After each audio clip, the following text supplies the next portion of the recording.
So, just in case I don't want to record anything tomorrow, this is why I'm now recording this. And I'm basically going to go through the exact same thing, which is going to be some Reddit posts.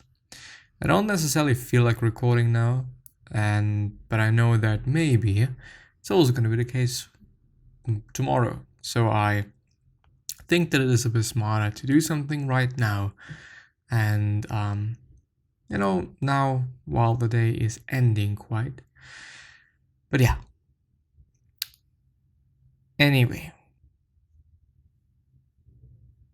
Let's actually go through the stoicism subreddit. Maybe I'm once again able to find something pretty good. What is the average age group of this forum? Edit, I know the age brackets are a little off, my apologies. Well, I'm between 17 and 24, since I'm 20 at this point. And apparently, this is the second biggest group of them all. While the biggest is 24 to 39, the one below that is 40 to 50, then we're gonna have 16 or less, and the last place is with 88 votes, which is still quite insane, above 50. And if you think about it, well, I don't know if it is insane, but it's quite interesting. It's really interesting to see that quote unquote elderly people are still interested in these kind of things. And yeah, that's quite it. Batshit crazy ex-friend of mine with borderline personality disorder threatens to kill me. What the fuck? Ex-friend of mine.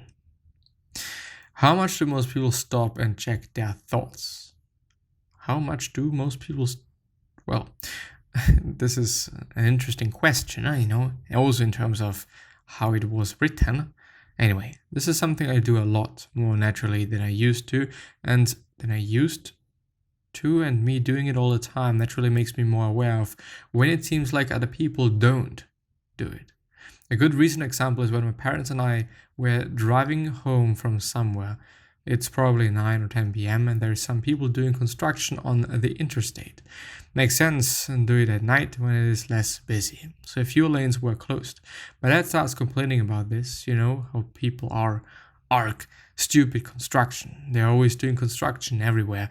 And most of the time I try to bite my tongue and not respond to what people say about these things, but I couldn't help it. So in a civil way I said, you complain about roads being crap, but you also complain about roads being worked on. You can't have it both, can you?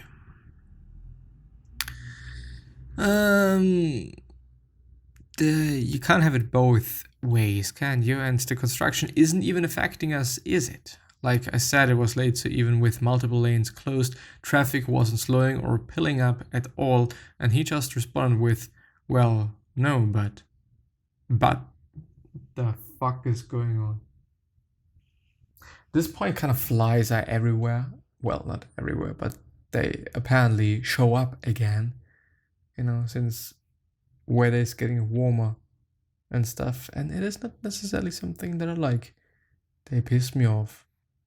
I don't know if they serve any purpose, but they piss me off.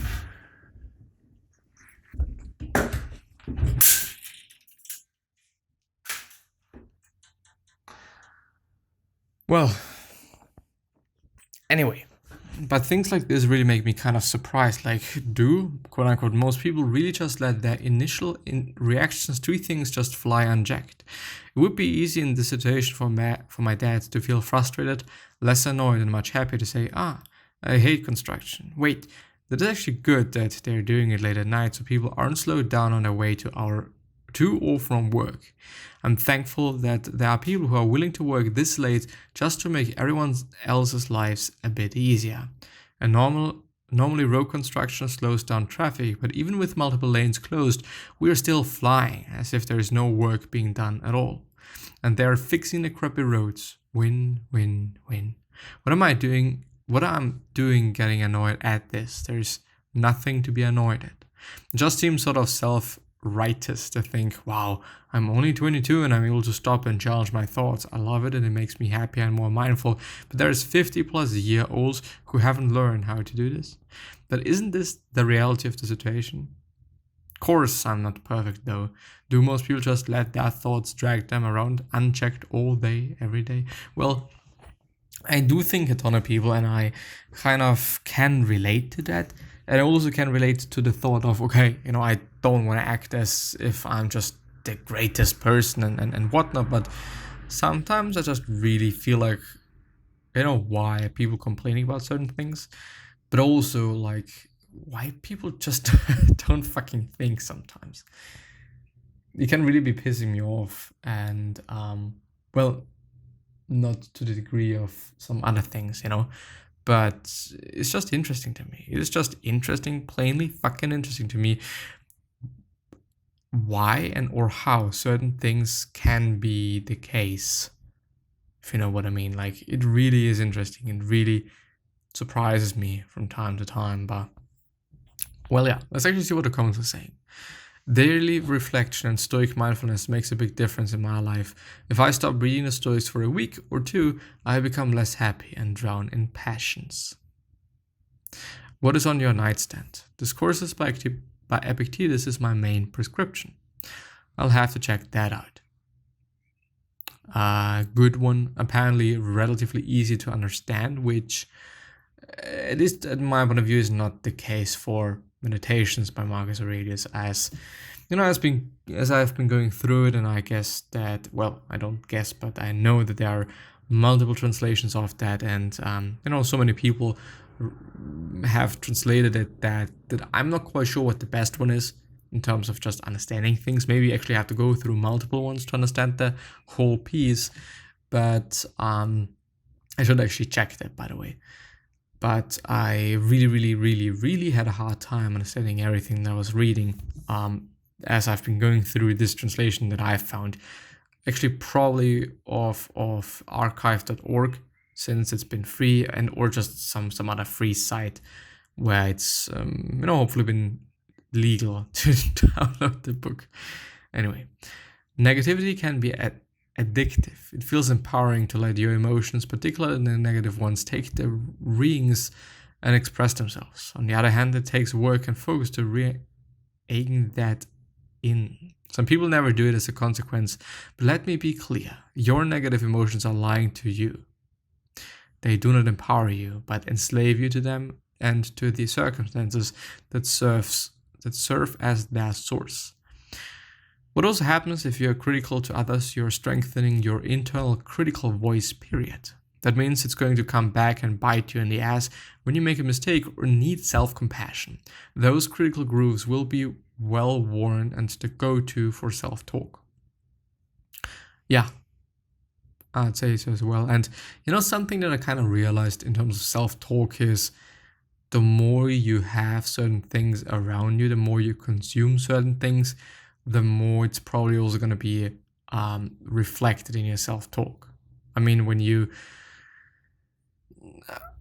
I often do like to explain that with music. If you listen to a lot of music that might be pretty angry, then I guess your feelings and your self-talk are going to be a certain way, even though there is no fucking study on that. There's just, my thoughts, and these are not fully kind of into this thought.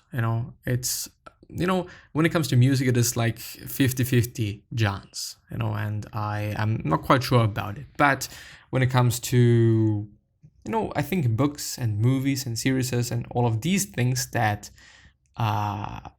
just things that you heavily surround yourself with, probably also people, and or not only probably, but for sure also people, then this just changes you, and it just changes it. It influences you, and sometimes pretty heavily, sometimes not that heavy. Acceptance versus coping/escapism. Hi everyone, I've just started getting my feet wet with stoicism and also philosophy. Due to a few factors out of my control, I am unable to accomplish some things that my friends and university mates take for granted. I'm just as competent as them, and there are little high-level differences between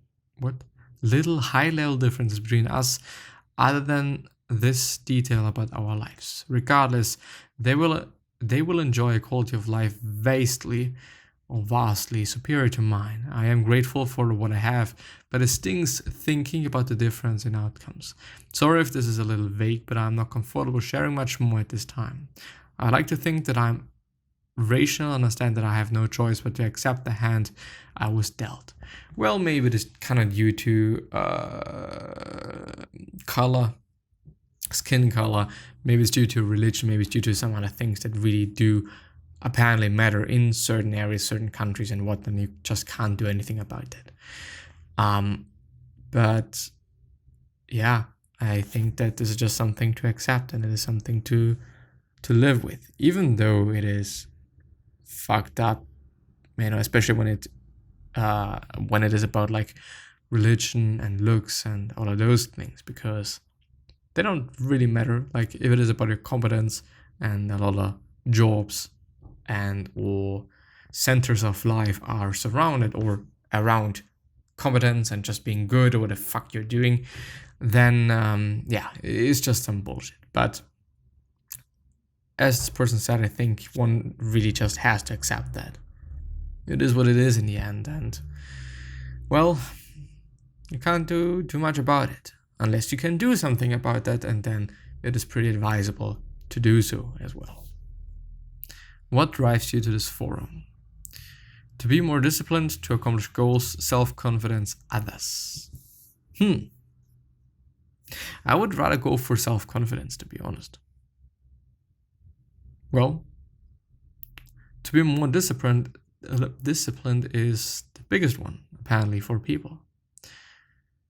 I think frequently about my mistakes. It keeps me from evolving. Oh, I've already gone through that one. So yeah, I think that I'm going to end the episode there. I wish you the best. See you soon. Bye-bye.